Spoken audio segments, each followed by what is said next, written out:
Hello दोस्तों, आप सभी को गुलाब जामुन जैसी मीठी मीठी नमस्कार। और उसी के साथ आप लोगों का स्वागत है आईपीओ के लव ट्रायंगल शो में।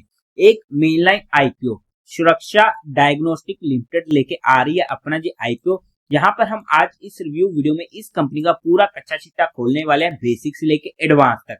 अगर मैं स्टार्टिंग में इसमें अपने पर्सनल डिसीजन की बात करूं तो आज के दिन मेरा कोई भी फाइनल डिसीजन नहीं है। किस तरीके से रहेंगे सभी एक्सटर्नल फैक्टर, उसी के बेस पर जो भी फाइनल डिसीजन बनेगा वो मैं आप लोगों को अपडेट कर दूंगा टेलीग्राम चैनल पर। टेलीग्राम चैनल का लिंक आपको डिस्क्रिप्शन में मिल जाएगा। बट आप लोग एक बार इस वीडियो को देख लीजिएगा, समझ लीजिएगा, फिर अपने रिस्क रिवॉर्ड रेशियो और माइंडसेट के अकॉर्डिंग अपने फाइनेंशियल एडवाइजर से कंसल्ट करके कोई फाइनल एक्शन बनाइएगा। उसी के साथ साथ आप लोगों को म्यूचुअल फंड में या इंश्योरेंस सेगमेंट में किसी भी तरीके की कोई भी हेल्पलाइन की जरूरत है, या आप लोग चाहते हो कि being a mutual fund distributor हम आपका पैसा मैनेज करने में आपकी हेल्प करें, चाहे वो SIP हो, STP हो, SWP हो, बूस्टर STP हो या लमसम अमाउंट हो, तो आपको डिस्क्रिप्शन में मेरा फोन नंबर मिल जाएगा, आप मुझसे कांटेक्ट कर सकते हैं। अब अगर हम कंपनी की बेसिक डिटेल की बात करते हैं तो ये कंपनी 2005 में इनकॉर्पोरेट हुई थी। काम की बात करते हैं तो एक टेस्टिंग लेबोरेटरी वाला जो भी काम होता है, जहां पर हमें हमारे कुछ टेस्ट कराने पड़ते हैं हमारी बॉडी के रिलेटेड, हमारी कुछ बीमारियों के रिलेटेड, तो जो वो सारी टेस्टिंग होती है वो ये कंपनी करती है, जिनमें आ जाता है pathology, radiology testing, medical consultancy services.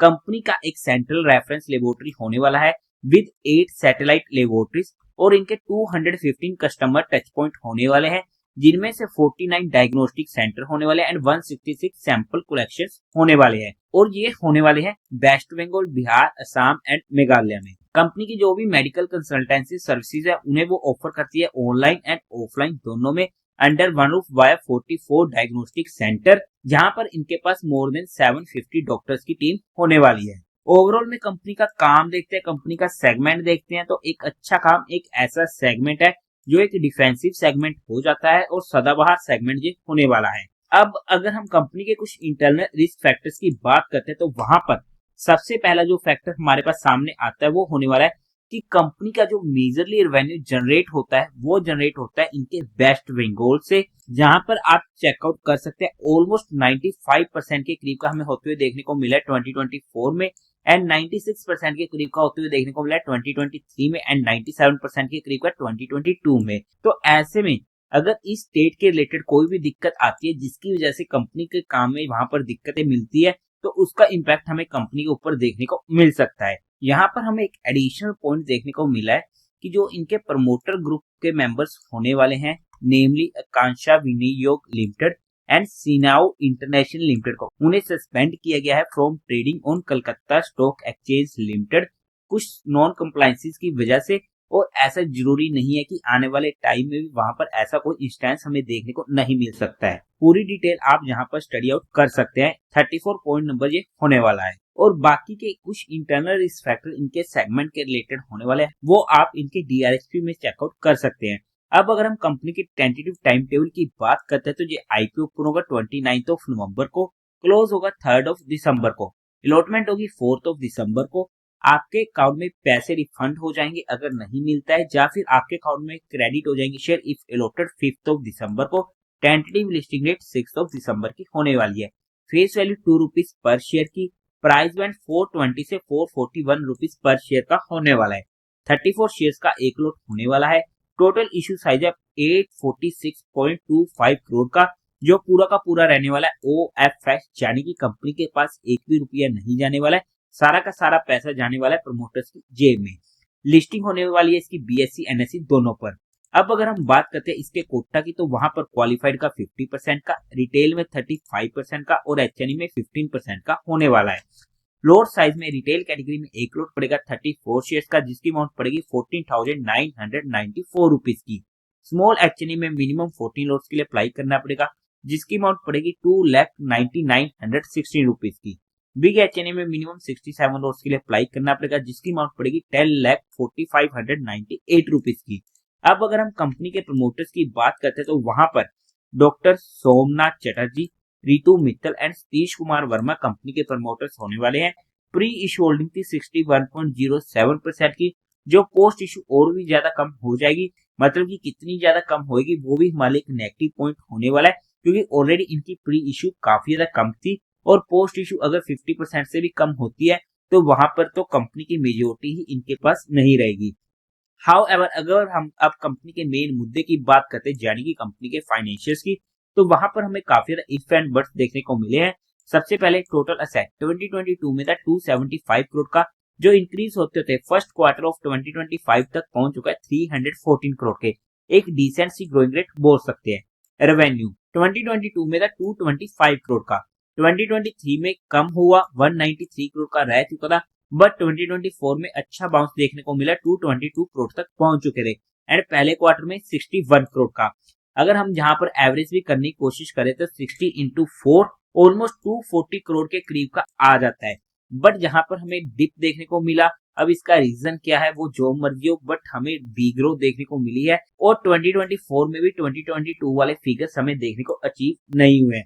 However चाहे जहां पर कोरोना की वजह से थोड़ा सा काम इंक्रीज हुआ पड़ा था सभी कंपनीज का, वो एक डिफरेंट मैटर है, but at the end financial में हमें जहां पर थोड़े से उतार चढ़ाव देखने को मिल रहे हैं।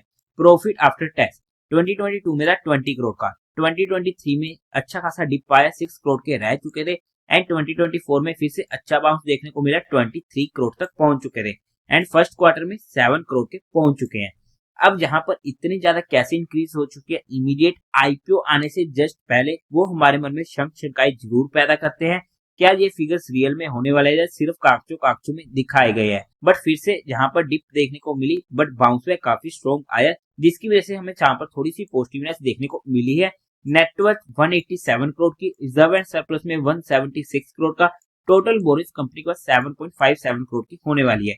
ओवरऑल में अगर हम फाइनेंशियल्स की बात करते हैं, however top line and bottom line हमें दिक्कतें देखने को मिल रही है, बट फिर भी कंपनी के फाइनेंशियल हमें ओके ओके देखने को मिल रहे हैं, क्योंकि कंपनी के बाकी फैक्टर्स जैसे कि नेटवर्क, रिजर्व एंड सरप्लस सब कुछ अच्छा हमें देखने को मिला है।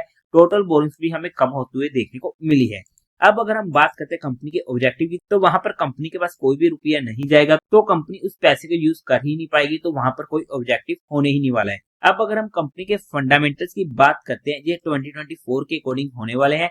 रिटर्न ऑन इक्विटी 14% की ओके ओके है, रिटर्न ऑन कैपिटल एम्प्लॉयमेंट 21% का अच्छा है, डेट टू इक्विटी रेशियो 0.2 का कोई दिक्कत नहीं है, रिटर्न ऑन नेटवर्थ 14% का ओके ओके है, प्राइस टू बुक वैल्यू 13.1 का, प्रॉफिट आफ्टर टैक्स मार्जिन 10% का काफी अच्छा है, बट उससे पहले कितने का था, क्योंकि 2023 में हमें वहां पर काफी ज्यादा कमी देखने को मिलेगी प्रॉफिट आफ्टर टैक्स मार्जिन में, तो कमेंट सेक्शन में बता दीजिएगा। ईपीएस प्री आईपीओ 4.44 की काफी ज्यादा कम है, P99 की होने वाली है। ओवरऑल में अगर हम फंडामेंटल्स की बात करते हैं तो फंडामेंटली हमें ये कंपनी अच्छी देखने को मिल रही है।